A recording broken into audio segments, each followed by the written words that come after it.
I'm about to reveal to you the most dangerous book there is when it comes to achieving success in this life. And it is the book that has allowed me to build a group of 70 engaged founders over 2 months. The same book that has allowed me to sign 6 clients since starting to do this work with people, and that has allowed me to sell out my very first retreat. It is also the same book that my friends have built 7-figure agencies with, and that I've had friends earn 50 grand in a single day with. They have all done the work and they have all read this book. It is the book of your life. And if you give me 30 seconds, I'll prove to you why that's the case, and then stay with me for the rest of the video and I'll show you exactly how to read it so that you can achieve the things that you desire to. So, to prove to you that this is the most dangerous book, your brain is a predicting system. And so everything that's happened in its life, it is using to try and calculate and predict the future. It is also your brain trained to look for the negatives. And so everything that has happened in your life, it is at first glance always going to try and take the negative from it. It's going to try and keep you in comfort, and it's going to try and stop you from avoiding death. It is not trying to make you go out and achieve big things. And so you and the chapters of your life, the story of your life, has led you to this point where your brain is so ingrained with being comfortable that it stops you from taking risk, which you need for a business to grow, which is stopping you from trying new things, which you need for a business to grow, which is stopping you from getting rid of the things that you know to be safe today, such as old friends or routines and habits, which are things you need to let go of if you really want to grow the business that you love and is going to pay you lots of money. So, how do we start reading this book? Very, very simple. We want to find the things that have the biggest emotional triggers in us. And we can find those things by taking notes throughout the day about the things that give us little emotional spikes. Whether that be the fear of failure when we're starting to reach out and do DMs. Whether it's the factor of anxiety when a client sends you a message. Whether it's the idea of losing that client. Whether it's the idea of being seen and your post going viral and people thinking that you're stupid. Whether it's your work is going to be good enough. Whether it's shame over how you've treated a client and you're worrying about your reputation. Whatever it is, you can start to note down these feelings throughout the day, and then pick a time where you can start to look through those feelings and you can start to see the patterns of where this came up in your life previously. The idea being that these events have stayed with us because they were highly emotional. That's what causes a memory to stick with us.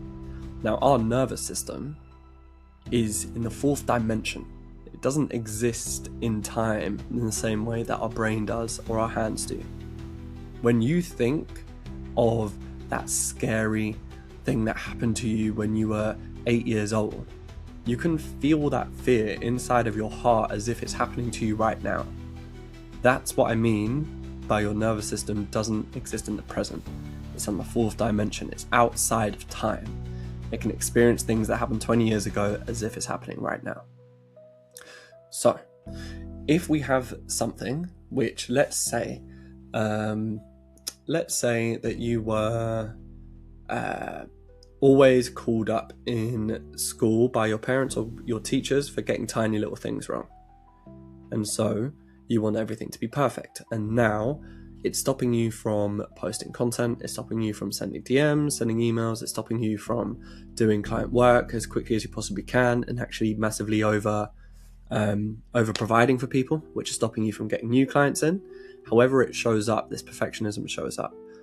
We can see when we look backwards that it would have stemmed, and we would have had examples of your teacher calling you up on it and you're not feeling good enough, your parents calling you up on something and you're not feeling good enough, and this baseline of insecurity within yourself.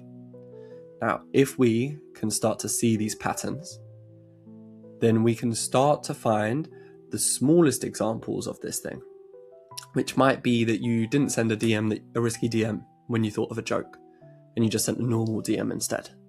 And you can sit with that idea of things not being perfect. You can watch the feelings in your body, whether you look at it from an outside observer or whether you look at it from within, whether you look at yourself from above, however it is that you like to do things, just observe that emotion and let it pass. And then you can start to move backwards, something to that has a bit of a bigger emotional charge. Because you've shown your body that you're okay when your emotion is at this level, and you can watch that emotion come and go.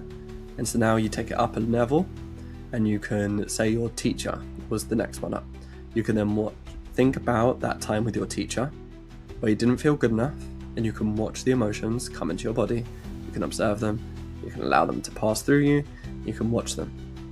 And as soon as you've been able to do that, you can then take it to the next level, and you can look at it when your parents did it, and you didn't feel good enough in your parents' eyes. And you can start to become okay with that too. Because what these emotions are doing is they're keeping you in a lower frequency. They're keeping you in a frequency of fear, of guilt, of shame. And that is stopping you from creating the reality that you want. One, spiritually, with how the universe reflects things back to you. And two, with also it's changing the ways that you do your actions, as we've discussed before.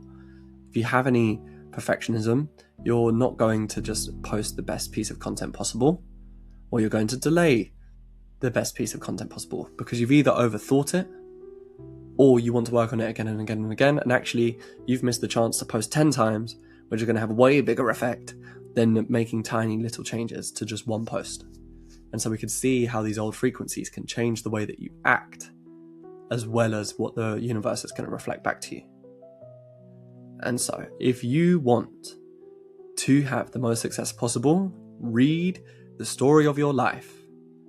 Find the times where you have these negative emotions which stop you from doing things, and start to sit with each instance that's happened throughout your life. Look at the previous chapter of your life where maybe you're in a new home, the previous chapter of that where maybe you're in a different job, previous chapter of that when you're maybe with a different partner. Go through all the chapters, find all the time these emotions come up, and start from the bottom, teaching your body it's safe, watching the energy go, and move up to the next one. That is how you can start to act with ease, from alignment, and with a fuck ton of energy. Now, if you want to start learning some more spiritual and psychological principles that can help you to grow the biggest business you've ever had and love the process, you have two options. Join the free school community in the description, where we have 3 weekly calls, or book in a free coaching call with me where I promise to remove at least one of your spiritual or psychological blocks. And if we don't do it in that call, we will book more time